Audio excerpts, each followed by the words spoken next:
ਸਾਰਿਆਂ ਨੂੰ ਪਿਆਰ ਭਰੀ ਸਤਿ ਸ਼੍ਰੀ ਅਕਾਲ ਦੋਸਤੋ। ਤੁਸੀਂ ਪੰਜਾਬੀ ਰਾਬਤਾ ਟੀਵੀ ਵੇਖ ਰਹੇ ਹੋ। ਮੈਂ ਤੁਹਾਡਾ ਚਰਨ ਕਮਲ ਸਿੰਘ ਮਾਨ। ਦੋਸਤੋ, ਜੂਨ ਦਾ ਮਹੀਨਾ ਚੱਲ ਰਿਹਾ, ਸ਼ਹਾਦਤਾਂ ਨੂੰ ਯਾਦ ਕੀਤਾ ਜਾ ਰਿਹਾ ਜੋ ਦਰਬਾਰ ਸਾਹਿਬ ਵਿਖੇ ਹਿੰਦ ਦੀ ਜਾਬਰ ਤੇ ਜ਼ੁਲਮੀ ਸਰਕਾਰ ਵੱਲੋਂ ਦਰਬਾਰ ਸਾਹਿਬ ਤੇ ਅਟੈਕ ਕੀਤਾ ਜਾਂਦਾ ਤੇ ਸਾਡੇ ਜੁਝਾਰੂ ਸਿੱਖ ਕੌਮ ਦੇ ਯੋਧਿਆਂ ਨੇ ਸ਼ਹਾਦਤ ਦਾ ਜਾਮ ਪੀਤਾ ਅਤੇ ਉਹਨਾਂ ਦਾ ਮੂੰਹ ਤੋੜ ਜਵਾਬ ਦਿੱਤਾ। ਅੱਜ ਅਸੀਂ ਦਰਬਾਰ ਸਾਹਿਬ ਵਿਖੇ ਪਹੁੰਚੇ ਹਾਂ ਨਤਮਸਤਕ ਹੋਣ ਲਈ, ਉਹਨਾਂ ਸ਼ਹੀਦਾਂ ਨੂੰ ਸ਼ਰਧਾਂਜਲੀ ਦੇਣ ਦੇ ਲਈ। ਸਾਡੇ ਨਾਲ ਹਰਦੀਪ ਸਿੰਘ ਡਿਬਡਿਬਾ ਜੀ ਬਾਪੂ ਜੀ ਹੁਣੀ ਜੁੜੇ ਨੇ, ਜਿਹੜੇ ਕਿ ਨਵਰੀਤ ਦੇ ਦਾਦਾ ਜੀ ਨੇ ਤੇ ਕਿਸਾਨੀ ਮੋਰਚੇ ਦੇ ਨਾਲ ਜੁੜੇ ਰਹੇ ਨੇ। ਬੜੀ ਅਹਿਮ ਭੂਮਿਕਾ ਜਿਹੜੀ ਇਹਨਾਂ ਦੀ ਉਹ ਕਿਸਾਨੀ ਮੋਰਚੇ ਦੇ ਵਿੱਚ ਰਹੀ ਆ।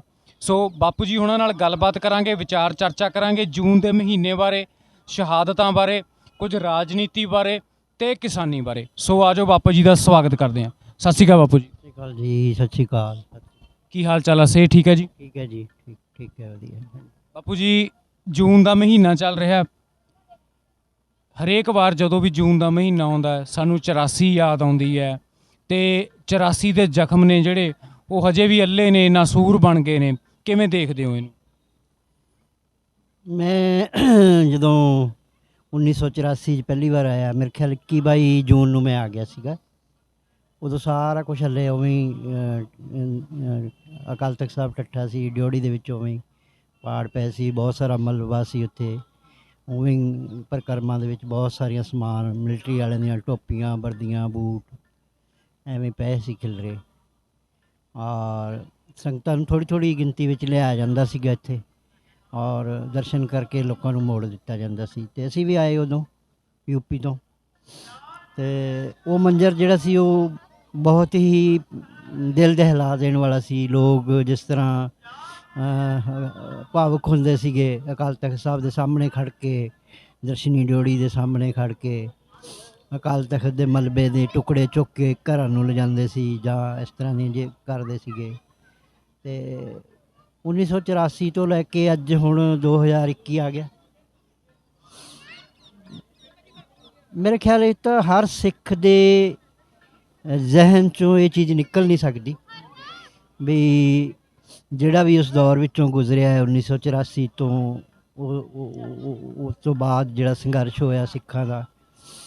ਮੈਂ ਤਾਂ ਕਿਉਂਕਿ ਲਗਾਤਾਰ ਜੁੜਿਆ ਰਿਹਾ ਇਸ ਸੰਘਰਸ਼ ਨਾਲ, ਔਰ ਲਗਾਤਾਰ ਹੀ ਜਿਹੜਾ ਉਸ ਤੋਂ ਬਾਅਦ 1984 ਤੋਂ ਬਾਅਦ ਜਿਹੜਾ ਜਿਸ ਨੂੰ ਖਾੜਕੂ ਮੂਵਮੈਂਟ ਦੇ ਨਾਲ ਜਾਣਿਆ ਜਾਂਦਾ ਹੈ, ਉਸ ਦੌਰ ਵਿੱਚ ਜੋ ਕੁਛ ਵਾਪਰਿਆ, ਜਿਵੇਂ ਲੋਕਾਂ ਦੇ ਘਰ ਉਜਾੜੇ, ਜਿਸ ਤਰ੍ਹਾਂ ਨੌਜਵਾਨਾਂ ਦੀਆਂ ਸ਼ਹਾਦਤਾਂ ਹੋਈਆਂ, ਝੂਠੇ ਪੁਲਿਸ ਮੁਕਾਬਲੇ ਹੋਏ, ਔਰ ਉਹਨਾਂ ਲਈ ਲੋਕ ਲੜੇ, ਲੜਨ ਵਾਲਿਆਂ ਦੇ ਮੁਕਾਬਲੇ ਹੋਏ, ਜਿਹੜੇ ਵੀ ਇਹਦੇ ਹੱਕ ਵਿੱਚ ਬੋਲੇ ਉਹਨਾਂ ਦੀ ਜ਼ੁਬਾਨ ਬੰਦ ਕੀਤੀ ਗਈ। ਤਾਂ ਸਿਲਸਿਲਾ ਲਗਾਤਾਰ ਜਾਰੀ ਹੈ, ਔਰ ਅੱਜ ਵੀ ਉਹੀ ਹੈ।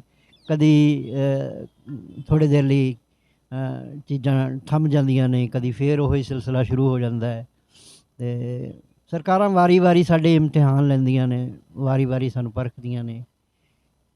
ਮਤਲਬ ਸਿੱਖ ਕੌਮ ਤਾਂ ਮੇਰੇ ਖਿਆਲ ਜਦੋਂ ਤੋਂ ਬਣੀ ਆ ਉਦੋਂ ਤੋਂ ਸੰਘਰਸ਼ ਦੇ ਵਿੱਚ ਹੀ, ਅੱਜ ਵੀ ਸੰਘਰਸ਼ 'ਚ ਹੈ। ਅੱਜ ਵੀ ਸਾਡੇ ਦੇਖੋ 6 ਮਹੀਨੇ ਤੋਂ ਕਿਸਾਨ ਦਿੱਲੀ ਦੇ ਬਾਰਡਰਾਂ 'ਤੇ ਬੈਠੇ ਆ।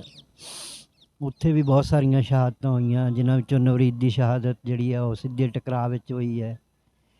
ਸੋ ਇਹ ਸਾਰਾ ਸਿਲਸਿਲਾ ਹੈ ਜਿਹੜਾ ਲਗਾਤਾਰ ਚੱਲਦਾ ਆ ਰਿਹਾ ਹੈ, ਔਰ ਕੌਮ ਵਾਰੀ ਵਾਰੀ ਇਮਤਿਹਾਨ ਵਿੱਚ ਪੈਂਦੀ ਹੈ, ਵਾਰੀ ਵਾਰੀ ਨਿਕਲਦੀ ਹੈ। ਜਿਨ੍ਹਾਂ 'ਤੇ ਭਰੋਸਾ ਕਰਦੀ ਹੈ ਉਹੀ ਧੋਖਾ ਕਰਦੇ ਨੇ। ਜਿਹੜੇ ਲੋਕ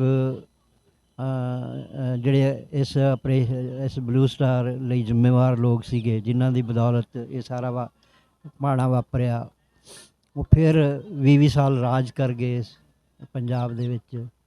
ਜਿਸ ਕਾਂਗਰਸ ਨੇ ਇਹ ਪਾਣਾ ਵਰਤਾਇਆ ਉਹ ਵੀ ਵਾਰੀ ਵਾਰੀ ਪੰਜਾਬ 'ਤੇ ਰਾਜ ਕਰ ਗਈ। ਮਤਲਬ ਸਿੱਖ ਮਾਨਸਿਕਤਾ ਜਿਹੜੀ ਹੈ ਉਹ ਇੱਕ ਤਰ੍ਹਾਂ ਨਾਲ ਇੰਨੀ ਜ਼ਿਆਦਾ ਉਸ ਨੂੰ ਝੰਜੋੜਿਆ ਹੋਇਆ ਹੈ ਕਿ ਉਹ ਰਾਹਤ ਲੱਭਦਾ ਹੈ, ਔਰ ਰਾਹਤ ਉਹਨਾਂ ਤੋਂ ਹੀ ਲੱਭਦਾ ਹੈ, ਕਾਤਲਾਂ ਤੋਂ ਹੀ ਇਨਸਾਫ ਮੰਗਦਾ ਹੈ। ਅਤੇ ਕਾਤਲ ਕਦੀ ਇਨਸਾਫ ਨਹੀਂ ਦਿੰਦੇ। ਸਾਡਾ ਇਹੀ ਦੁਖਾਂਤ ਹੈ ਕਿ ਅਸੀਂ ਵਾਰ-ਵਾਰ ਕਾਤਲਾਂ ਤੋਂ ਇਨਸਾਫ ਮੰਗਦੇ ਆ। ਜਿਹੜੇ ਸਾਡੇ ਕਾਤਲ ਨੇ ਉਹੀ ਸਾਡੇ 'ਤੇ ਰਾਜ ਕਰਦੇ ਰਹੇ, ਕਦੀ ਕਿਸੇ ਰੂਪ ਵਿੱਚ, ਕਦੀ ਕਿਸੇ ਰੂਪ ਵਿੱਚ। ਅੱਜ ਵੀ ਉਹੀ ਹੋ ਰਿਹਾ। ਬਾਪੂ ਜੀ ਬਿਲਕੁਲ ਮੈਂ ਤੁਹਾਡੀ ਗੱਲ ਨਾਲ ਸਹਿਮਤ ਹਾਂ।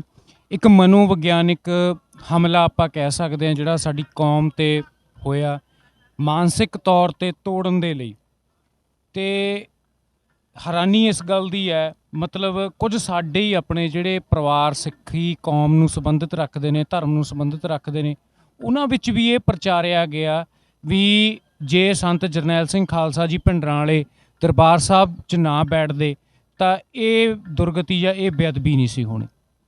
ਨਹੀਂ, ਇਹ ਤਾਂ ਗਲਤ, ਇਹ ਗਲਤ ਧਾਰਨਾ ਹੈ ਲੋਕਾਂ ਦੀ, ਕਿਉਂਕਿ ਸਿੱਖਾਂ ਦਾ ਜਿਹੜਾ ਇਸ ਦੇਸ਼ ਦੇ ਵਿੱਚ ਜਦੋਂ ਆਪਾਂ ਆਜ਼ਾਦੀ ਤੋਂ ਬਾਅਦ ਆਪਾਂ ਹਿੰਦੁਸਤਾਨ ਨਾਲ ਆਪਣੀ ਕਿਸਮਤ ਜੋੜੀ ਨਾ, ਉਦੋਂ ਸਾਡੇ ਨਾਲ ਕੁਝ ਵਾਅਦੇ ਕੀਤੇ ਗਏ ਸੀ ਔਰ ਕੁਝ ਸਾਨੂੰ ਭਰੋਸੇ ਦਿੱਤੇ ਗਏ ਸੀ, ਕਿਉਂਕਿ ਦੇਸ਼ 200 ਸਾਲ ਗੁਲਾਮ ਰਿਹਾ, ਸਿੱਖ 100 ਸਾਲ ਗੁਲਾਮ ਰਹੇ। ਔਰ ਸਿੱਖ ਤਾਂ ਆਪਣੀ ਗੁਲਾਮੀ ਤੋਂ ਫਿਰ ਆਪਣੀ ਆਜ਼ਾਦੀ ਲਈ ਲੜ ਰਹੇ ਸੀ, ਸਿੱਖ ਤਾਂ ਆਪਣੇ ਰਾਜ ਲਈ ਲੜ ਰਹੇ ਸੀ। ਕਦੋਂ ਉਹਨਾਂ ਨੂੰ ਹਿੰਦੁਸਤਾਨ ਦੀ ਆਜ਼ਾਦੀ ਨਾਲ ਜੋੜ ਦਿੱਤਾ ਗਿਆ, ਇਹ ਸਮਝ ਨਹੀਂ ਆਈ, ਅੱਜ ਤਾਈਂ ਵੀ ਸਾਨੂੰ ਸਮਝ ਨਹੀਂ ਆਈ ਕਿ ਜੇ ਅਸੀਂ ਤਾਂ ਆਪਣੇ ਰਾਜ ਲਈ ਲੜ ਰਹੇ ਸੀ ਅਤੇ ਸਾਡੇ ਰਾਜ ਨੂੰ ਅਸੀਂ ਵਾਪਸ ਲੈਂਦੇ ਲੈਂਦੇ ਕਦੋਂ ਹਿੰਦੁਸਤਾਨ ਦੀ ਆਜ਼ਾਦੀ ਦੀ ਲੜਾਈ ਵਿੱਚ ਅਸੀਂ ਉਲਝ ਗਏ, ਔਰ ਕਦੋਂ ਇਹਨਾਂ ਨੇ ਸਾਡੇ ਨਾਲ ਇਹ ਧੋਖਾ ਕੀਤਾ। ਸਾਨੂੰ ਹਿੰਦੁਸਤਾਨ ਦੀ ਆਜ਼ਾਦੀ ਵਿੱਚ ਕਿਹੋ ਜਿਹੇ ਸੁਪਨੇ ਵਿਖਾਏ ਗਏ ਔਰ ਸਾਨੂੰ ਵਾਅਦੇ ਕੀਤੇ ਗਏ ਕਿ ਆਜ਼ਾਦ ਹਿੰਦੁਸਤਾਨ ਵਿੱਚ ਤੁਹਾਨੂੰ ਇੱਕ ਇਹੋ ਜਿਹਾ ਖਿੱਤਾ ਦਿੱਤਾ ਜਾਏਗਾ ਜਿੱਥੇ ਤੁਸੀਂ ਵੀ ਆਜ਼ਾਦੀ ਦਾ ਨਿੱਘ ਮਾਣ ਸਕਦੇ ਹੋ। ਪਰ ਹੋਇਆ ਸਾਰਾ ਕੁਛ ਉਲਟ ਇਸ ਦੇ। ਅਸੀਂ 10 ਲੱਖ ਤੋਂ ਵੱਧ ਲੋਕ ਜਿਹੜੇ ਆ ਪਾਕਿਸਤਾਨ ਤੋਂ ਜਦੋਂ ਇੰਡੀਆ 'ਚ ਆਏ, 10 ਲੱਖ ਤੋਂ ਵੱਧ ਲੋਕ ਜਿਹੜੇ ਉਹਨਾਂ ਦੇ ਕਤਲ ਹੋਏ। ਇਸ ਤੋਂ ਵੀ ਜਿਹੜੀ ਵੱਡੀ ਗੱਲ ਜਿਹੜੀ ਕਿ ਸਾਡੀਆਂ ਧੀਆਂ ਭੈਣਾਂ ਦੀਆਂ ਬੇਪੱਤੀਆਂ ਹੋਈਆਂ ਔਰ ਮਾਪਿਆਂ ਦੇ ਸਾਹਮਣੇ ਉਹਨਾਂ ਨੂੰ ਐਡਾ ਇਹੋ ਜਿਹੇ ਮੰਜ਼ਰ ਦੇਖਣੇ ਪਏ ਜਿਨ੍ਹਾਂ ਦੀ ਆਪਾਂ ਕਲਪਨਾ ਵੀ ਨਹੀਂ ਕਰ ਸਕਦੇ। ਕਰੋੜਾਂ ਰੁਪਈਆਂ ਦੀਆਂ ਜਾਇਦਾਦਾਂ ਖੁੱਲ੍ਹੇ ਦਰਵਾਜ਼ੇ ਛੱਡ ਕੇ ਅਸੀਂ ਆ ਗਏ ਉੱਥੋਂ, ਇਸ ਭਰੋਸੇ 'ਤੇ ਕਿ ਜਿੱਥੇ ਅਸੀਂ ਜਾ ਰਹੇ ਉਹ ਸਾਡਾ ਦੇਸ਼। ਪਰ ਹੋਇਆ ਸਾਡੇ ਨਾਲ ਕੀ, ਜਦੋਂ ਅਸੀਂ ਹਲੇ ਆਣ ਕੇ ਅਸੀਂ ਸੰਭਲੇ ਵੀ ਨਹੀਂ ਸੀ ਕਿ ਸਿੱਖਾਂ ਨੂੰ ਪਹਿਲਾਂ ਹੀ ਜਿਹੜਾ ਫਤਵਾ ਜਿਹੜਾ ਇਨਾਮ ਦਿੱਤਾ ਗਿਆ ਕਿ ਇਹ ਜਰਾਇਮ ਪੇਸ਼ਾ ਕੌਮ ਹੈ ਔਰ ਇਹਨਾਂ ਨਾਲ ਜਿਸ ਤਰ੍ਹਾਂ ਜਰਾਇਮ ਪੇਸ਼ਾ ਲੋਕਾਂ ਨਾਲ ਨਿਪਟਿਆ ਜਾਂਦਾ ਉਵੇਂ ਹੀ ਇਹਨਾਂ ਨਾਲ ਨਿਪਟਿਆ ਜਾਵੇ। ਸੋ ਇੱਕ ਸਾਡੇ ਲਈ ਬਹੁਤ ਵੱਡਾ ਝਟਕਾ ਸੀ। ਔਰ ਉਸ ਤੋਂ ਬਾਅਦ ਲਗਾਤਾਰ ਦੇਸ਼ ਦੀ ਆਜ਼ਾਦੀ ਤੋਂ ਬਾਅਦ ਸਾਰੇ ਦੇਸ਼ ਦੇ ਵਿੱਚ ਬੋਲੀ ਦੇ ਆਧਾਰ 'ਤੇ ਸੂਬੇ ਬਣਾਏ ਗਏ ਔਰ ਸਾਡੀ ਜਾਇਜ਼ ਮੰਗ ਨੂੰ ਵੀ ਉਸ ਨੂੰ ਸਾਡੇ ਧਰਮ ਦੇ ਨਾਲ ਜੋੜ ਕੇ ਔਰ ਸਾਨੂੰ ਵੱਖਵਾਦੀ ਕਹਿ ਕੇ ਸਾਨੂੰ ਉਹ ਸਾਡੀ ਜਾਇਜ਼ ਮੰਗ ਵੀ ਨਹੀਂ ਮੰਨੀ ਗਈ। ਪੰਜਾਬੀ ਸੂਬਾ ਲੈਣ ਵਾਸਤੇ ਸਾਨੂੰ ਕਿੰਨਾ ਲੰਮਾ ਸੰਘਰਸ਼ ਲੜਨਾ ਪਿਆ। 1966 ਦੇ ਵਿੱਚ ਜੇ ਸਾਨੂੰ ਪੰਜਾਬੀ ਸੂਬਾ ਦਿੱਤਾ ਵੀ ਅਤੇ ਉਹ ਮਤਲਬ ਇਸ ਤਰ੍ਹਾਂ ਸਾਡੇ ਨਾਲ ਟਰੀਟ ਕੀਤਾ ਗਿਆ ਜਿਵੇਂ ਦੁਸ਼ਮਣ ਟਰੀਟ ਕਰਦਾ ਹੈ ਕਿ ਹਰ ਚੀਜ਼ ਸਾਡੇ ਤੋਂ ਖੋਹਣ ਦੀ ਕੋਸ਼ਿਸ਼ ਕੀਤੀ ਗਈ। ਸਾਡੇ ਪੰਜਾਬੀ ਬੋਲਦੇ ਇਲਾਕੇ ਸਾਡੇ ਤੋਂ ਖੋਹ ਲਏ ਗਏ। ਅੱਜ ਤੱਕ ਹਿੰਦੁਸਤਾਨ ਦੇ ਵਿੱਚ ਜਿੰਨੀਆਂ ਵੀ ਸਟੇਟਾਂ ਬਣੀਆਂ ਨੇ, ਜਿਹੜੀ ਮਦਰ ਸਟੇਟ ਹੁੰਦੀ ਆ ਰਾਜਧਾਨੀ ਉਸੇ ਨੂੰ ਮਿਲਦੀ ਹੈ, ਪਰ ਸਾਡੀ ਰਾਜਧਾਨੀ ਚੰਡੀਗੜ੍ਹ ਵੀ ਸਾਡੇ ਤੋਂ ਖੋਹ ਲਈ ਗਈ ਔਰ ਸਾਡਾ ਕੋਈ ਕਲੇਮ ਨਹੀਂ ਮੰਨਿਆ ਗਿਆ। ਜਿਹੜੇ ਕੁਦਰਤੀ ਸਰੋਤ ਸੀ ਸਾਡੇ ਪਾਣੀਆਂ ਦੇ, ਸਾਡੇ ਡੈਮ ਜਿੱਥੋਂ ਬਿਜਲੀ ਪੈਦਾ ਹੁੰਦੀ ਸੀ, ਉਹ ਸਾਡੇ ਤੋਂ ਖੋਹ ਲਏ ਗਏ। ਮਤਲਬ ਸਾਡੀ ਕੋਈ ਵੀ ਜਾਇਜ਼ ਮੰਗ ਇਸ ਦੇਸ਼ ਵਿੱਚ ਮੰਨੀ ਨਹੀਂ ਗਈ। ਇਹ ਸੰਘਰਸ਼ ਫਿਰ ਉਦੋਂ ਤੋਂ 1947 48 50 ਤੋਂ ਸ਼ੁਰੂ ਹੋ ਗਿਆ ਅਤੇ ਮਾਸਟਰ ਤਾਰਾ ਸਿੰਘ ਨੇ ਜਦੋਂ ਜ਼ਿਕਰ ਕੀਤਾ ਮੁਲਾਕਾਤ ਕਰਕੇ ਨਹਿਰੂ ਨਾਲ, ਉਹਨੂੰ ਕਹਿਣ ਦੀ ਕੋਸ਼ਿਸ਼ ਕੀਤੀ ਵੀ ਤੁਹਾਡੇ ਸਾਡੇ, ਉਹਨੇ ਇੱਕੋ ਹੀ ਗੱਲ 'ਚ ਗੱਲ ਮੁਕਾਤੀ, ਕਹਿੰਦਾ ਸਰਦਾਰ ਜੀ ਸਮਾਂ ਬਦਲ ਗਿਆ, ਹੁਣ ਤੁਸੀਂ ਇਸ ਦੇਸ਼ ਦੇ ਨਾਗਰਿਕ ਹੋ ਅਤੇ ਤੁਹਾਨੂੰ ਉਸ ਤਰੀਕੇ ਨਾਲ ਸੋਚਣਾ ਚਾਹੀਦਾ ਹੈ। ਤਾਂ ਸੋ ਉਦੋਂ ਤੋਂ ਲੈ ਕੇ ਲੜਦੇ ਲੜਦੇ ਪਹਿਲਾਂ ਮਾਸਟਰ ਤਾਰਾ ਸਿੰਘ ਲੜਦੇ ਰਹੇ, ਫਿਰ ਸੰਤ ਫਤਿਹ ਸਿੰਘ ਨੂੰ ਲੜਦੇ ਰਹੇ, ਉਦੋਂ ਬਾਅਦ ਫਿਰ ਅਕਾਲੀ ਦਲ ਦੇ ਜਿਹੜੇ ਵੱਖ ਵੱਖ ਆਉਂਦੇ ਰਹੇ ਜਥੇਦਾਰ ਉਹ ਲੜਦੇ ਰਹੇ। ਪਰ ਬਦਕਿਸਮਤੀ ਨਾਲ 1977 ਦੇ ਵਿੱਚ ਜਿਹੜਾ ਅਕਾਲੀ ਦਲ ਆਇਆ, ਜਦੋਂ ਸਰਦਾਰ ਪ੍ਰਕਾਸ਼ ਸਿੰਘ ਬਾਦਲ ਅਕਾਲੀ ਦਲ ਦੇ ਪ੍ਰਧਾਨ ਬਣੇ ਜਾਂ ਸੂਬੇ ਦੇ ਮੁੱਖ ਮੰਤਰੀ ਬਣੇ, ਉਦੋਂ ਬਾਅਦ ਜਿਹੜਾ ਸੀਗਾ ਉਹ ਸਾਡੇ ਅੰਦਰ ਖੋਰਾ ਲੱਗਣਾ ਸ਼ੁਰੂ ਹੋ ਗਿਆ। ਸਾਡੇ ਆਪਣਿਆਂ ਨੇ ਹੀ ਸਾਡੇ ਨਾਲ ਧੋਖੇ ਕਰਨੇ ਸ਼ੁਰੂ ਕੀਤੇ। ਜਿਸ ਅਕਾਲੀ ਦਲ ਨੂੰ ਲੋਕ ਪੰਥਕ ਅਕਾਲੀ ਦਲ ਸਮਝਦੇ ਰਹੇ ਵੀ ਇਹ ਸਾਡੇ ਰਾਖੇ ਨੇ, ਸਾਡੇ ਹੱਕਾਂ ਲਈ ਲੜਦੇ ਨੇ, ਕਿਉਂਕਿ ਤਜਰਬਾ ਇਹ ਸੀ ਪਿਛਲਾ, ਕਿਉਂਕਿ ਪਿਛਲਾ ਅਕਾਲੀ ਦਲ ਤਾਂ ਸਾਡੇ ਲਈ ਲੜਦਾ ਰਿਹਾ, ਪਰ ਉਸੇ ਤਜਰਬੇ 'ਚ ਉਸੇ 'ਚ ਧੋਖਾ ਹੋ ਗਿਆ ਸਾਡੇ ਨਾਲ ਬਹੁਤ ਵੱਡਾ।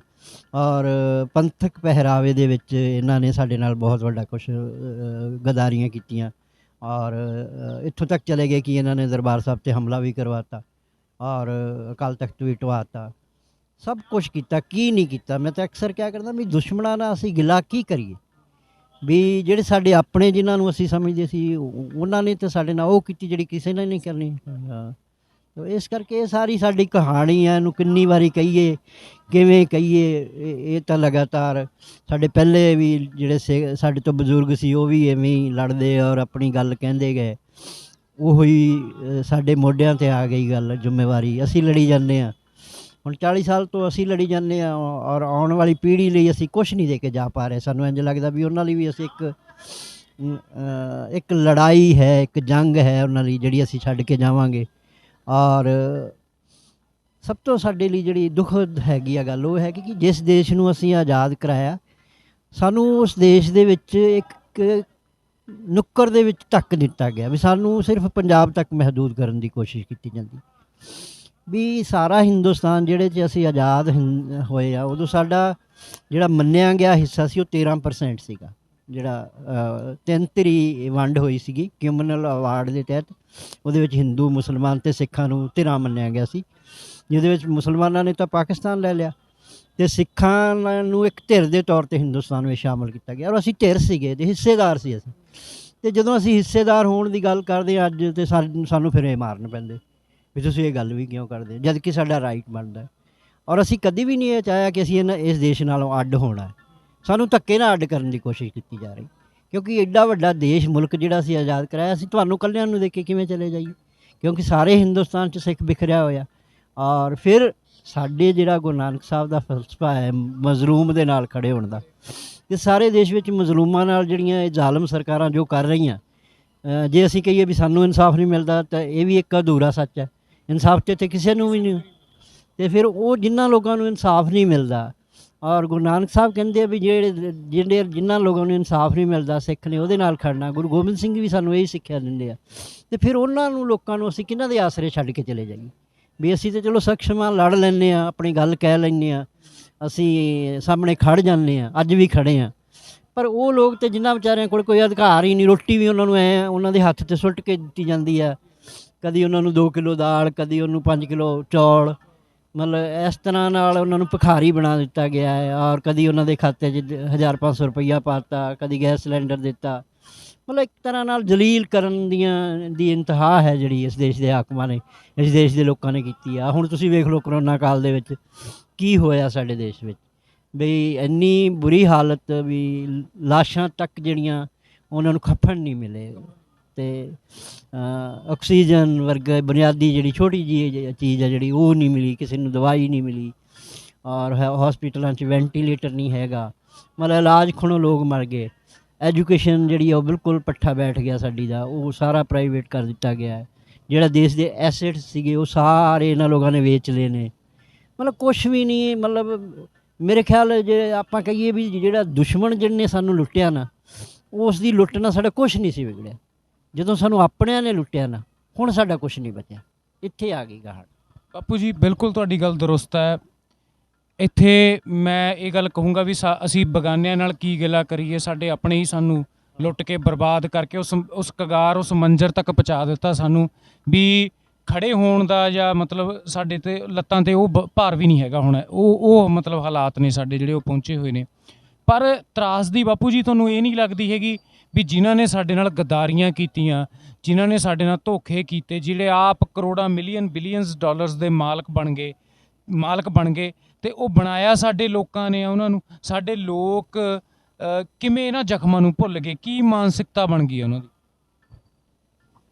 ਇਹ ਗੱਲ ਤਾਂ ਸਾਨੂੰ ਅੱਜ ਵੀ ਨਹੀਂ ਸਮਝ ਆਉਂਦੀ ਹੈ। ਸਾਨੂੰ ਉਦੋਂ ਦੀ ਵੀ ਇਹ ਸਮਝ ਨਹੀਂ ਆਉਂਦੀ ਕਿ ਸਾਡੇ ਸਿੱਖਾਂ ਦੇ ਵਿੱਚ ਇਸ ਤਰ੍ਹਾਂ ਦੀ ਕਰਪਸ਼ਨ ਵਾਲੀ, ਔਰ ਜਿਹੜੀ ਮਤਲਬ ਹਰ ਸਿੱਖ ਜਿਹੜਾ ਇੰਝ ਲੱਗਦਾ ਵੀ ਇੰਨਾ ਲਾਲਚ ਦੇ ਵਿੱਚ ਅੰਨਾ ਹੋ ਗਿਆ ਕਿ ਉਹਨੂੰ ਆਪਣਾ ਹੀ ਨਹੀਂ, ਭਲਾ ਬੁਰਾ ਹੀ ਨਹੀਂ ਦਿਖਦਾ। ਵੀ ਇਸ ਤੋਂ ਵੱਧ ਹੋਰ ਕੀ ਹੋਏਗਾ ਕਿ ਹਰ ਘਰ ਦੇ ਵਿੱਚ ਨੌਜਵਾਨ ਬੱਚੇ ਜਿਹੜੇ ਆ, ਮਾਪਿਆਂ ਦੀ ਇੱਕ ਮੁਸੀਬਤ ਬਣ ਗਈ। ਨੌਜਵਾਨ ਬੱਚੇ ਨੂੰ ਬਚਾਈਏ ਕਿਵੇਂ? ਕਿਉਂਕਿ ਹਰ ਮਾਂ ਪਿਓ ਨੂੰ ਡਰ ਲੱਗਦਾ ਹੈ ਕਿ ਬੱਚਾ ਕਿਤੇ ਘਰੇ ਜਾ ਕੇ ਕਈ ਇਹੋ ਜਿਹੀ ਸੰਗਤ 'ਚ ਨਾ ਚਲਾ ਜਾਵੇ, ਨਸ਼ਿਆਂ ਦਾ ਗੁਲਾਮ ਨਾ ਹੋ ਜਾਵੇ, ਜਾਂ ਕੁਛ ਨਾ ਹੋ ਜਾਵੇ। ਅਤੇ ਇਹੋ ਜਿਹਾ ਜਿਹੜਾ ਮੰਜ਼ਰ ਹੈ, ਜਿਹੜੀ ਇਹੋ ਜਿਹੇ ਹਾਲਾਤ ਨੇ ਜਿਹਦੇ ਵਿੱਚ ਹਰ ਵੇਲੇ ਡਰ ਔਰ ਦਹਿਸ਼ਤ ਦੇ ਵਿੱਚ ਜੀ ਰਹੇ ਨੇ, ਅਤੇ ਉਹਦੇ ਵਿੱਚ ਮਤਲਬ ਫਿਰ ਸਹੀ ਫੈਸਲੇ ਨਹੀਂ ਹੋ ਸਕਦੇ। ਇਹੀ ਕਾਰਨ ਹੈ ਕਿ ਵਾਰ-ਵਾਰ ਉਹੀ ਲੋਕ ਜਿਨ੍ਹਾਂ ਨੇ ਇਸ ਪੰਜਾਬ ਨੂੰ ਲੁੱਟਿਆ, ਕੁੱਟਿਆ, ਬਰਬਾਦ ਕੀਤਾ, ਨਸਲ ਕੁਸ਼ੀਆਂ ਕਰਵਾਈਆਂ, ਉਹ ਲੋਕ ਰਾਜ ਕਰਦੇ ਨੇ ਪੰਜਾਬ 'ਤੇ। ਤੇ ਫਿਰ ਅਸੀਂ ਕੀ ਕਹੀਏ ਇਸ ਗੱਲ ਨੂੰ? ਇਹ ਲੋਕਾਂ ਦੀ ਮਾਨਸਿਕਤਾ ਨੂੰ ਅਸੀਂ ਕੀ ਕਹੀਏ, ਲੋਕਾਂ ਦੀ ਸਮਝ ਨੂੰ ਇਹ ਕੀ ਕਹੀਏ? ਅੱਜ ਵੀ ਹੁਣ ਤੁਸੀਂ ਵੇਖ ਲਓ ਵੀ ਅਕਾਲੀ ਦਲ ਸੱਤਾ ਤੋਂ ਬਾਹਰ ਆ, ਅਤੇ ਜਿਨ੍ਹਾਂ ਨੂੰ ਲੋਕਾਂ ਨੇ ਸੱਤਾ ਵਿੱਚ ਲਿਆਂਦਾ, ਔਰ ਸੱਤਾ 'ਚ ਆਉਣ ਤੋਂ ਬਾਅਦ ਉਹ ਦੋਵੇਂ ਫੇਰ ਰਲ ਗਏ। ਔਰ ਜਿਸ ਤਰ੍ਹਾਂ ਦੀ ਲੁੱਟ ਪਹਿਲਾਂ ਅਕਾਲੀਆਂ ਨੇ ਕੀਤੀ 20 ਸਾਲ 10 ਸਾਲ, ਉਹੀ ਲੁੱਟ ਹੁਣ ਫੇਰ ਜਾਰੀ ਹੈ। ਸਿਰਫ ਪੱਗਾਂ ਦੇ ਰੰਗ ਬਦਲਦੇ ਆ ਜਾਂ ਪਾਰਟੀਆਂ ਦੇ ਨਾਂ ਬਦਲਦੇ ਆ, ਬੰਦੇ ਨਹੀਂ ਬਦਲਦੇ। ਉਹੀ ਥੋੜ੍ਹੇ ਜਿਹੇ ਲੋਕ ਨੇ, ਉਹ ਅਕਾਲੀਆਂ 'ਚ ਵੀ ਉਹਨਾਂ ਨੇ 20 ਸਾਲ ਰਾਜ ਕਰ ਲਿਆ, ਉਹ ਹੁਣ ਕਾਂਗਰਸ 'ਚ ਕਰੀ ਜਾਂਦੇ ਨੇ।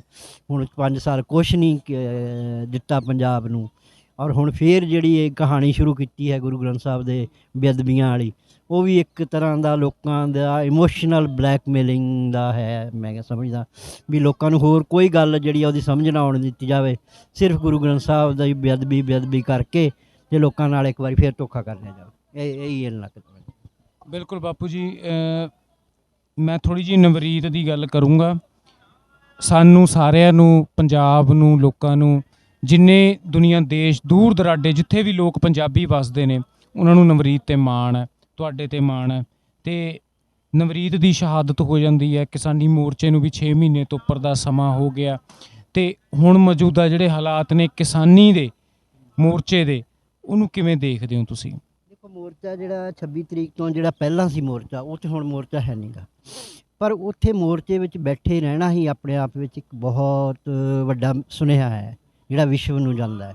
ਕਿਉਂਕਿ ਹਰ ਕੋਈ ਜਦੋਂ ਸੁਣਦਾ ਹੈ ਵੀ 6 ਮਹੀਨੇ ਹੋ ਗਏ ਵੀ ਲੋਕ ਬੈਠੇ ਨੇ ਅਤੇ ਸਰਕਾਰ ਕੋਈ ਗੱਲ ਨਹੀਂ ਸੁਣ ਰਹੀ, ਬੇਸ਼ੱਕ ਕੋਈ ਪ੍ਰੋਗਰਾਮ ਨਾ ਦਿੱਤਾ ਜਾਵੇ, ਉੱਥੇ ਬੈਠੇ ਰਹਿਣਾ ਹੀ ਆਪਣੇ ਆਪ ਵਿੱਚ ਇੱਕ ਸੰਘਰਸ਼ ਹੈ, ਇੱਕ ਮੋਰਚਾ ਹੈ।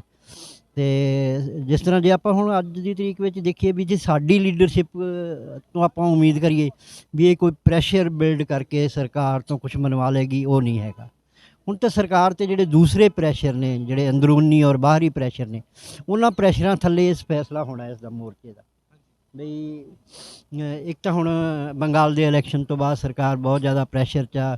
ਹੁਣ ਸਾਹਮਣੇ ਪੰਜਾਬ ਦਾ ਇਲੈਕਸ਼ਨ ਆਇਆ ਹੋਇਆ, ਫਿਰ ਸਾਡੇ ਯੂਪੀ ਦਾ ਸਭ ਤੋਂ ਜਿਹੜੀ ਵੱਡੀ ਸਟੇਟ ਆ ਉਹਦਾ ਇਲੈਕਸ਼ਨ ਆਇਆ ਹੋਇਆ। ਕਿਉਂਕਿ ਯੂਪੀ ਇੱਕ ਇਹੋ ਜਿਹੀ ਸਟੇਟ ਆ ਵੀ ਜਿਸਨੇ ਵੀ ਦੇਸ਼ 'ਤੇ ਰਾਜ ਕਰਨਾ ਉਹਨੂੰ ਯੂਪੀ 'ਚੋਂ ਹੀ ਰਾਜ ਮਿਲਣਾ, ਅਤੇ ਜੇ ਯੂਪੀ 'ਚੋਂ ਬੀਜੇਪੀ ਦੀ ਹਾਰ ਹੁੰਦੀ ਹੈ ਤਾਂ ਬੀਜੇਪੀ ਦੇ ਪੈਰ ਉਖੜਦੇ। ਹੁਣ ਇਹ ਸਭ ਤੋਂ ਵੱਡਾ ਦਬਾਅ ਹੈ, ਕਿਉਂਕਿ ਇਸ ਦਬਾਅ ਦੇ ਵਿੱਚ ਜੇ ਕੋਈ ਮਸਲਾ ਹੱਲ ਹੁੰਦਾ ਤਾਂ ਹੋ ਸਕਦਾ।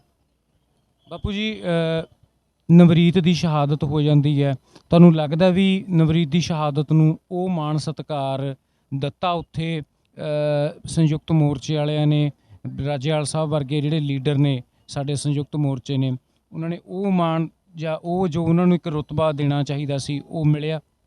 ਮੰਨਦੇ ਨੇ ਉਹ ਵੀ ਨਵਰੀਤ ਦੀ ਸ਼ਹਾਦਤ ਨੂੰ? ਅੱਜ ਹੁਣ ਆਪਾਂ ਨੂੰ ਇੱਕ ਚੀਜ਼ ਹੁੰਦੀ ਹੈ ਦਿਲੋਂ ਕਰਨੀ, ਇੱਕ ਹੁੰਦੀ ਹੈ ਮਜਬੂਰੀ ਵਿੱਚ ਵੀ। ਮਜਬੂਰੀ ਵਿੱਚ ਉਹਨਾਂ ਨੇ ਨਵਰੀਤ ਦੀ ਸ਼ਹਾਦਤ ਨੂੰ ਓਨ ਕੀਤਾ, ਜਦੋਂ ਬਹੁਤ ਜ਼ਿਆਦਾ ਪ੍ਰੈਸ਼ਰ ਆਪਣੀ ਕੌਮ ਦਾ ਦੇਸ਼ਾਂ ਵਿਦੇਸ਼ਾਂ ਤੋਂ ਉਹਨਾਂ 'ਤੇ ਪਿਆ। ਕਿਉਂਕਿ ਉਹਨਾਂ ਦੀ ਮਾਨਸਿਕਤਾ ਤਾਂ ਰਾਜੇਵਾਲ ਸਾਹਿਬ ਦੀ ਸਟੇਟਮੈਂਟ ਤੋਂ ਬਾਅਦ ਜਦੋਂ ਉਹਨਾਂ ਨੂੰ ਪੁੱਛਿਆ ਗਿਆ ਸੀਗਾ ਵੀ ਜਿਹੜਾ ਉਹ ਨੌਜਵਾਨ ਸ਼ਹੀਦ ਹੋਇਆ ਉਹਦੇ ਬਾਰੇ ਤੁਸੀਂ ਕੀ ਕਹਿਣਾ, ਅਤੇ ਇੰਨੇ ਦਿਨ ਬਾਅਦ ਜਦੋਂ ਰਾਜੇਵਾਲ ਸਾਹਿਬ ਦਾ ਜਿਹੜਾ ਜਵਾਬ ਸੀ, ਜਿਹੜਾ ਅੱਜ ਤਾਈਂ ਮੈਨੂੰ ਭੁੱਲਦਾ ਨਹੀਂ ਹੈ, ਜਿਹੜਾ ਉਹਨਾਂ ਨੇ ਕਿਹਾ ਕਿ ਮੇਰੀ ਜਾਣਕਾਰੀ 'ਚ ਨਹੀਂ ਹੈ ਅਤੇ ਪਰਿਵਾਰ ਨੇ ਅਜੇ ਤੱਕ ਮੇਰੇ ਨਾਲ ਕੋਈ ਸੰਪਰਕ ਨਹੀਂ ਕੀਤਾ, ਜਦੋਂ ਪਰਿਵਾਰ ਕੋਈ ਸੰਪਰਕ ਮੇਰੇ ਨਾਲ ਕਰੇਗਾ ਫਿਰ ਗੱਲ ਕਰਾਂਗੇ। ਹੁਣ ਐਡਾ ਵੱਡਾ ਲੀਡਰ ਔਰ ਉਸ ਨੂੰ ਇਹ ਵੀ ਨਾ ਪਤਾ ਹੋਵੇ ਵੀ 26 ਜਨਵਰੀ ਨੂੰ ਕੋਈ ਨੌਜਵਾਨ ਸ਼ਹੀਦ ਹੋਇਆ, ਔਰ ਜਿਹੜਾ ਸ਼ਹੀਦ ਹੋਇਆ ਤੁਹਾਡੇ ਸੱਦੇ 'ਤੇ ਆਇਆ, ਉਹ ਮੇਲਾ ਵੇਖਣ ਤਾਂ ਆਇਆ ਨਹੀਂ, ਅਤੇ ਫਿਰ ਇਹਨਾਂ ਤੋਂ ਆਪਾਂ ਕੀ ਉਮੀਦ ਕਰ ਸਕਦੇ ਹਾਂ? ਪਰ ਸਾਡੀ ਮਜਬੂਰੀ ਆ, ਅਸੀਂ ਮੂੰਹ ਨਹੀਂ ਖੋਲ੍ਹ ਸਕਦੇ, ਕਿਉਂਕਿ ਸਾਡਾ ਮੂੰਹ ਖੋਲ੍ਹਣ ਦਾ ਮਤਲਬ ਹੈ ਕਿ ਲੀਡਰਸ਼ਿਪ ਨੂੰ ਕਮਜ਼ੋਰ ਕਰਨਾ, ਔਰ ਲੀਡਰਸ਼ਿਪ ਨੂੰ ਕਮਜ਼ੋਰ ਕਰਨ ਦਾ ਮਤਲਬ ਹੈ ਕਿ ਮੋਰਚੇ ਨੂੰ ਕਮਜ਼ੋਰ ਕਰਨਾ। ਸੋ ਇਹ ਸਾਰੀਆਂ ਚੀਜ਼ਾਂ ਨੇ। ਅਸੀਂ ਨਹੀਂ ਚਾਹੁੰਦੇ ਮੋਰਚੇ ਦੀ ਲੀਡਰਸ਼ਿਪ ਕਮਜ਼ੋਰ ਹੋਵੇ, ਕਿਉਂਕਿ ਮੋਰਚਾ ਜਿੱਤਣਾ ਸਾਡੀ ਸਭ ਤੋਂ ਪਹਿਲ ਹੈ, ਸਾਡੀ ਪ੍ਰਾਥਮਿਕਤਾ ਹੈ। ਕਿਉਂਕਿ ਜਿਹੜੀ ਨਵਰੀਤ ਦੀ ਸ਼ਹਾਦਤ ਹੋਈ ਆ ਜਾਂ ਹੋਰ ਸ਼ਹਾਦਤਾਂ ਹੋਈਆਂ, ਉਹਨਾਂ ਨੂੰ ਆਪਾਂ ਕਿਸ ਖਾਤੇ ਵਿੱਚ ਪਾਵਾਂਗੇ ਜੇ ਮੋਰਚਾ ਜੇ ਸਫਲ ਨਹੀਂ ਹੁੰਦਾ ਤਾਂ। ਸੋ ਇਹ ਸਾਰੀਆਂ ਚੀਜ਼ਾਂ ਨੇ। ਸਾਡਾ ਤਾਂ ਹੁਣ ਸਾਰਿਆਂ ਨੂੰ ਇਹੀ ਵਾਰੀ ਕਹਿਣਾ ਕਿ ਤੁਸੀਂ ਮੋਰਚੇ ਨਾਲ ਜੁੜੋ, ਉੱਥੇ ਸਟਰੈਂਥ ਵਧਾਓ। ਬੇਸ਼ੱਕ ਕੋਈ ਹੋਰ ਕਾਲ ਨਾ ਆਵੇ, ਉੱਥੇ ਵੱਡੀ ਸਟਰੈਂਥ ਵਿੱਚ ਜੁੜੇ ਰਹਿਣਾ ਵੀ ਇੱਕ ਮੋਰਚਾ ਹੈ, ਔਰ ਇਹ ਇੱਕ ਵਿਸ਼ਵ ਦੇ ਵਿੱਚ ਵੱਡਾ ਸੁਨੇਹਾ ਹੈ ਜਿਹੜਾ ਲਗਾਤਾਰ ਬਣਿਆ। ਹਰ ਦਿਨ ਜਿਹੜਾ ਹੈ ਉਹ ਮੋਰਚੇ ਦੀ ਉਮਰ ਵੱਧਦੀ ਹੈ ਅਤੇ ਇਹਨਾਂ 'ਤੇ ਪ੍ਰੈਸ਼ਰ ਵੱਧਦਾ। ਬਾਪੂ ਜੀ, ਤੁਹਾਨੂੰ ਨਹੀਂ ਲੱਗਦਾ ਹੈਗਾ ਵੀ ਜਿਵੇਂ ਪਹਿਲਾਂ ਕਹਿੰਦੇ ਸੀਗੇ ਵੀ ਇਹ ਵਿਕ ਜਾਣਗੇ, ਭੱਜ ਜਾਣਗੇ, ਇਹ ਤਾਂ ਨੌਜਵਾਨਾਂ ਦੇ ਪ੍ਰੈਸ਼ਰ ਕਰਕੇ ਨੇ, ਜਾਂ ਇਹ ਵੀ ਗੱਲ ਕਹੀ ਗਈ ਵੀ ਇਹ ਤਾਂ ਲੱਖੇ ਤੇ ਦੀਪ ਕਰਕੇ ਪ੍ਰੈਸ਼ਰ ਬਿਲਡ ਕਰਕੇ ਬੈਠੇ ਨੇ ਤਾਂ ਭੱਜ ਜਾਣਗੇ? ਪਰ ਉਹ ਤਾਂ ਉਵੇਂ ਦੇ ਉਵੇਂ ਬੈਠੇ ਨੇ, ਜਿਹੜੇ ਕਹਿਣੇ ਵਾਲੇ ਸੀ ਉਹ ਕੋਈ ਵੀ ਨਹੀਂ ਦਿਖਦਾ ਉੱਥੇ ਹੁਣ। ਇਹ ਤਾਂ ਹੁਣ ਲੋਕਾਂ ਦੇ ਸਾਹਮਣੇ ਆ ਹੀ ਜਾਂਦੀਆਂ ਚੀਜ਼ਾਂ, ਹੋਰ ਆ ਜਾਣਗੀਆਂ ਹੋਰ ਮਹੀਨੇ 2 ਮਹੀਨਿਆਂ ਦੇ ਵਿੱਚ। ਉਹ ਲੱਖੇਦੀਪ ਦੇ ਪ੍ਰੈਸ਼ਰ ਨਾਲ ਨਹੀਂ ਬੈਠੇ, ਉਹ ਲੋਕ ਜਿਹੜੇ ਉੱਥੇ ਬੈਠੇ ਆ ਨਾ ਚੌਂਕੜੀਆਂ ਮਾਰ ਕੇ, ਉਹ ਉਹਨਾਂ ਦੇ ਪ੍ਰੈਸ਼ਰ ਨਾਲ ਬੈਠੇ। ਹਾਂ, ਇਸ ਲਈ ਇਹ ਤਾਂ ਕਿਉਂਕਿ ਕਿਤੇ ਨਾ ਕਿਤੇ ਮੈਨੂੰ ਇੰਝ ਲੱਗਦਾ ਵੀ ਸਾਡੇ ਜਿਹੜੇ ਉਹ ਕਿਸਾਨਾਂ ਦੇ ਜਿਹੜੀ ਲੀਡਰਸ਼ਿਪ ਆ, ਉਹ ਜਿਹੜੇ ਵਾਰੀ ਲੱਖੇ ਤੇ ਦੀਪ ਨੂੰ ਟਾਰਗੇਟ ਕਰਦੇ ਆ, ਉਹ ਜਾਣ ਬੁੱਝ ਕੇ ਆਪਣੇ ਵੱਲੋਂ ਧਿਆਨ ਹਟਾਉਣ ਲਈ ਕਰਦੇ, ਕਿਉਂਕਿ ਲੱਖਾਦੀਪ ਕੋਈ ਮੈਟਰ ਨਹੀਂ ਕਰਦਾ ਹੁਣ। ਹਾਂ, ਕਿਉਂਕਿ ਉਹਨਾਂ ਨੇ ਜਿੰਨਾ ਉਹਨਾਂ ਦਾ ਸਹਿਯੋਗ ਬਣਦਾ ਹੈ ਉਹ ਉਹਨਾਂ ਨੇ ਦਿੱਤਾ ਵੀ ਆ, ਅਗਾਂਹ ਵੀ ਦੇਈ ਜਾਣਗੇ। ਉਹਨੂੰ ਵਾਰ-ਵਾਰ ਹਾਈਲਾਈਟ ਕਰਨਾ, ਲੱਖਾ ਤੇ ਦੀਪ ਇਹੋ 2 ਮਹੀਨੇ ਪਹਿਲਾਂ ਇਸ਼ੂ ਹੀ ਬਣਾ ਛੱਡਿਆ, ਮੋਰਚੇ ਦੀ ਕੋਈ ਗੱਲ ਹੀ ਨਹੀਂ ਤੋਰਨ ਦਿੱਤੀ ਇਹਨਾਂ ਤੋਂ ਬਗੈਰ। ਅਤੇ ਹੁਣ ਹੌਲੀ ਚਲੋ ਲੋਕਾਂ ਨੂੰ ਵੀ ਪਤਾ ਲੱਗ ਗਿਆ ਵੀ ਇਹ ਇਸ਼ੂ ਨਹੀਂ ਹੈਗਾ। ਅਤੇ ਪਰ ਸਾਡੇ ਜਿਹੜੇ ਲੀਡਰ ਆ, ਹੁਣ ਥੋੜ੍ਹੇ ਦਿਨ ਪਹਿਲਾਂ ਜਿਹੜਾ ਉਹ ਕੀ ਆ ਉਹ ਬੋਲਿਆ ਸੀਗਾ, ਉਹ ਨਹੀਂ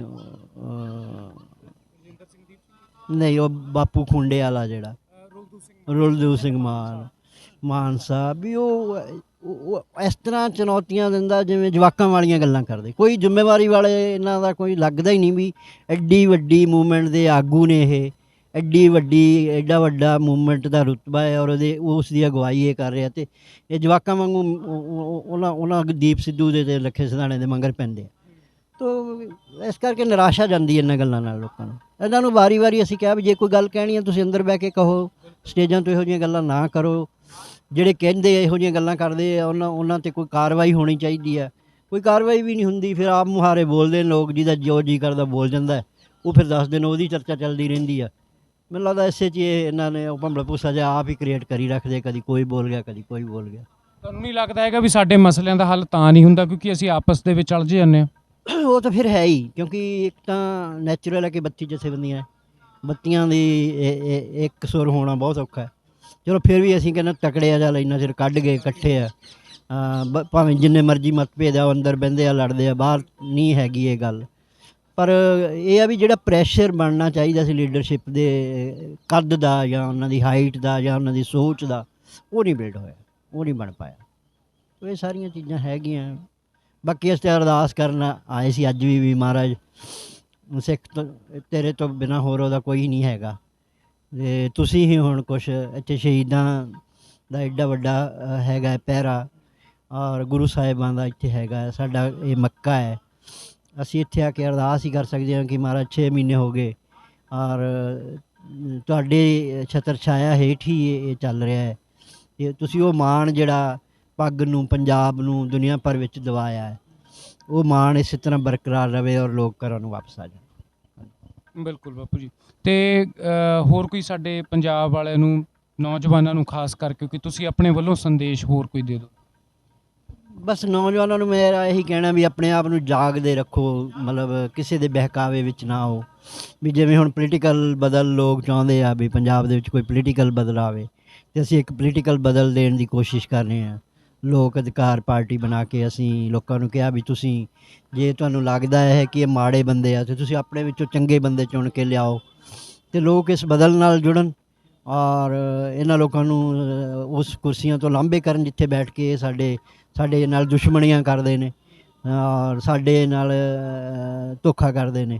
ਜਿੰਨਾ ਚਿਰ ਅਸੀਂ ਇਹਨਾਂ ਨੂੰ ਇਹਨਾਂ ਕੁਰਸੀਆਂ ਤੋਂ ਲਾਂਭੇ ਨਹੀਂ ਕਰਦੇ, ਉਹਨਾਂ ਚਿਰ ਅਸੀਂ ਵਾਰੀ ਬੰਦੇ ਬਦਲ ਕੇ ਕੁਛ ਨਹੀਂ ਹੋਣਾ। ਹਾਂ, ਇਹ ਜਿਹੜੇ 2 ਪਰਿਵਾਰ ਨੇ ਜਿਹੜੇ ਵੀ ਇਹ ਕੈਪਟਨ ਦਾ ਜਾਂ ਬਾਦਲਾਂ ਦਾ ਔਰ ਇਹਨਾਂ ਨਾਲ ਜੁੜੇ ਹੋਏ ਥੋੜ੍ਹੇ ਜਿਹੇ ਮੁੱਠੀ ਪਰ ਲੋਕ, ਜਿਨ੍ਹਾਂ ਨੂੰ ਅਸੀਂ ਸੱਤਾ ਤੋਂ ਲਾਂਭੇ ਨਹੀਂ ਕਰਦੇ, ਉਹਨਾਂ ਚਿਰ ਪੰਜਾਬ ਦਾ ਕੁਛ ਨਹੀਂ ਬਣਨਾ। ਔਰ ਖਾਸ ਕਰਕੇ ਮੈਂ ਇੱਕ ਗੱਲ ਕਹਿਣਾ ਚਾਹੁੰਦਾ ਵੀ ਪੰਜਾਬ ਦੇ ਚਿਰ ਉਹਨਾਂ ਚਿਰ ਕੁਛ ਨਹੀਂ ਬਣਨਾ ਜਿੰਨਾ ਚਿਰ ਪੰਜਾਬ ਦੀ ਜਿਹੜੀ ਖੇਤਰੀ ਪਾਰਟੀ ਨਹੀਂ ਬਣਦੀ, ਕਿਉਂਕਿ ਅਕਾਲੀ ਦਲ ਪੰਜਾਬ ਦਾ ਜਿੰਨਾ ਚਿਰ ਖੇਤਰੀ ਪਾਰਟੀ ਰਹੀ ਉਹਨਾਂ ਚਿਰ ਉਹ ਪੰਜਾਬ ਲਈ ਲੜਦਾ ਰਿਹਾ। ਹੁਣ ਉਹ ਪੰਜਾਬ ਉਹ ਹੁਣ ਦਿੱਲੀ ਵਾਲਿਆਂ ਦੀ ਪਾਰਟੀ ਬਣ ਗਿਆ, ਅਤੇ ਹੁਣ ਜਿਹੜੇ ਹੁਕਮ ਦਿੱਲੀਓਂ ਆਉਂਦੇ ਆ ਉਹ ਅਕਾਲੀ ਵੀ ਵਜਾਉਂਦੇ ਆ, ਜਿਹੜਾ ਹੁਣ ਹੁਕਮ ਆਉਂਦਾ ਦਿੱਲੀਓਂ ਉਹ ਕੈਪਟਨ ਵੀ ਵਜਾਉਂਦਾ ਹੈ, ਅਤੇ ਪੰਜਾਬ ਦੇ ਹਿੱਤ ਵਿੱਚ ਕੋਈ ਨਹੀਂ ਸੋਚਦਾ।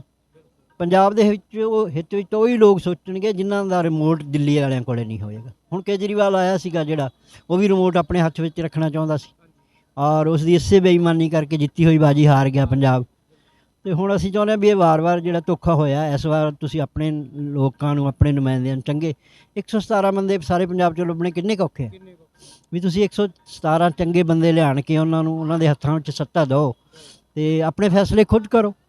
ਤੇ ਫਿਰ ਕਿਸੇ ਨਾਲ ਲਾਂਭਾ ਕਾਹਦਾ। ਤੇ ਜੇ ਤੁਸੀਂ ਆਪ ਹੀ ਖੁਦ ਹੀ ਆਪਣੇ ਦੁਸ਼ਮਣਾਂ ਦੇ ਹੱਥਾਂ ਵਿੱਚ ਪਾਵਰ ਦਿੰਦੇ ਹੋ ਤੇ ਫਿਰ ਉਹਨਾਂ ਦੇ ਦਰਵਾਜ਼ਿਆਂ 'ਤੇ ਹੱਥ ਜੋੜ ਕੇ ਖੜੇ ਰਹਿੰਦੇ ਹੋ, ਔਰ ਉਹ ਤੁਹਾਨੂੰ ਫਿਰ ਡੰਡੇ ਮਾਰਦੇ ਆ, ਗੋਲੀਆਂ ਮਾਰਦੇ ਆ, ਫਿਰ ਤੁਸੀਂ ਰੋਂਦੇ ਹੋ। ਤੇ ਫਿਰ ਆਪਦੇ ਰੋਣ ਲਈ ਤਾਂ ਤੁਸੀਂ ਖੁਦ ਹੀ ਜ਼ਿੰਮੇਵਾਰ ਹੋ। ਜੇ ਤੁਸੀਂ ਚਾਹੁੰਦੇ ਆ ਕਿ ਨਿਜ਼ਾਮ ਬਦਲੇ, ਕੋਈ ਪ੍ਰਬੰਧ ਸਹੀ ਹੱਥਾਂ ਵਿੱਚ ਜਾਵੇ ਤਾਂ ਬਦਲ ਦਿਓ ਯਾਰ, ਕੀ ਫਿਰ। ਇਹੀ ਮੈਂ ਕਹਿਣਾ ਚਾਹੁੰਦਾ ਕਿ ਪੰਜਾਬ ਦਾ ਨਿਜ਼ਾਮ ਬਦਲਣਾ ਨਾ ਓਨਾ ਜ਼ਰੂਰੀ ਹੈ ਜਿੰਨਾ ਹੋਰ ਕੁਛ ਵੀ ਜ਼ਰੂਰੀ। ਇਸ ਤੋਂ ਸਭ ਤੋਂ ਪਹਿਲਾ ਕੰਮ ਸਾਡਾ ਜਿਹੜਾ ਹੈ, ਇਹ ਪੰਜਾਬ ਦੀ ਸੱਤਾ 'ਤੇ ਜਿਹੜਾ ਹੈ ਚੰਗੇ ਲੋਕਾਂ ਨੂੰ ਲੈ ਕੇ ਜਾਣਾ। ਬਹੁਤ ਬਹੁਤ ਧੰਨਵਾਦ। ਸੋ ਇਹ ਸੀਗੇ ਬਾਪੂ ਹਰਦੀਪ ਸਿੰਘ ਡਿਬਡਬਾ ਜੀ ਸਾਡੇ ਨਾਲ, ਜਿਨ੍ਹਾਂ ਨੇ ਵਿਚਾਰ ਕੀਤੇ ਪੰਜਾਬ ਦੇ ਸਿਆਸੀ ਦੌਰ ਬਾਰੇ ਵੀ, 1984 ਦੇ ਬਾਰੇ ਵੀ, ਕਿਉਂਕਿ ਇਹਨਾਂ ਨੇ ਉਹਨਾਂ ਚੀਜ਼ਾਂ ਨੂੰ ਬਕਾਇਦਾ ਹੰਢਾਇਆ ਹੈ। ਉਸ ਮੂਵਮੈਂਟ ਦੇ ਨਾਲ ਵੀ ਇਹ ਜੁੜੇ ਰਹੇ ਨੇ। ਅਤੇ ਦਰਬਾਰ ਸਾਹਿਬ 'ਤੇ ਜਦੋਂ ਅਟੈਕ ਹੋਇਆ ਉਸ ਤੋਂ ਬਾਅਦ ਦਾ ਜਿਹੜਾ ਇੱਥੇ ਮੰਜ਼ਰ ਹੈ ਉਹ ਵੀ ਇਹਨਾਂ ਨੇ ਆਪਣੇ ਅੱਖਾਂ ਦੇ ਨਾਲ ਦੇਖਿਆ। ਸੋ ਇਹਨਾਂ ਵੱਲੋਂ ਜਿਹੜੀ ਪੁਰਜ਼ੋਰ ਬੇਨਤੀ ਆ ਉਹ ਇਹੀ ਹੈ ਵੀ ਨੌਜਵਾਨ ਜਾਗਣ ਅਤੇ ਇੱਕ ਲੋਕ ਅਧਿਕਾਰ ਲਹਿਰ ਹੈ ਜਿਹੜੀ ਚੱਲੀ ਹੈ ਉਹਦੇ ਨਾਲ ਜੁੜਨ। 117 ਜਿਹੜੇ ਕਹਿ ਲਓ ਵੀ ਆਪਣੇ ਹਲਕਿਆਂ ਦੇ ਵਿੱਚ ਇਮਾਨਦਾਰ ਬੰਦੇ ਉਤਾਰਨ ਅਤੇ ਇੱਕ ਸਿਆਸੀ ਬਦਲ ਹੈ ਜਿਹੜਾ ਉਹ ਪੰਜਾਬ ਨੂੰ ਦੇ ਸਕਣ, ਤਾਂ ਜੋ ਸਾਡੇ ਲੋਕਾਂ ਨਾਲ, ਸਾਡੇ ਕੌਮ ਨਾਲ ਜਿਹੜਾ ਉਹ ਕਹਿ ਲਓ ਵੀ ਇਨਸਾਫ ਹੋ ਸਕੇ। ਸੋ ਇੰਨੀਆਂ ਕੁ ਬੇਨਤੀਆਂ ਸੀਗੀਆਂ। ਤੁਸੀਂ ਐਵੇਂ ਹੀ ਪਿਆਰ ਦਿੰਦੇ ਰਹੋ। ਤੁਹਾਡੇ ਨਾਲ ਹੋਰ ਸ਼ਖਸੀਅਤਾਂ ਲੈ ਕੇ ਰੂਬਰੂ ਹੁੰਦੇ ਰਹਾਂਗੇ। ਮੈਂ ਚਰਨ ਕਮਲ ਸਿੰਘ ਮਾਨ, ਅਮਨਦੀਪ ਸਿੰਘ ਦੇ ਨਾਲ।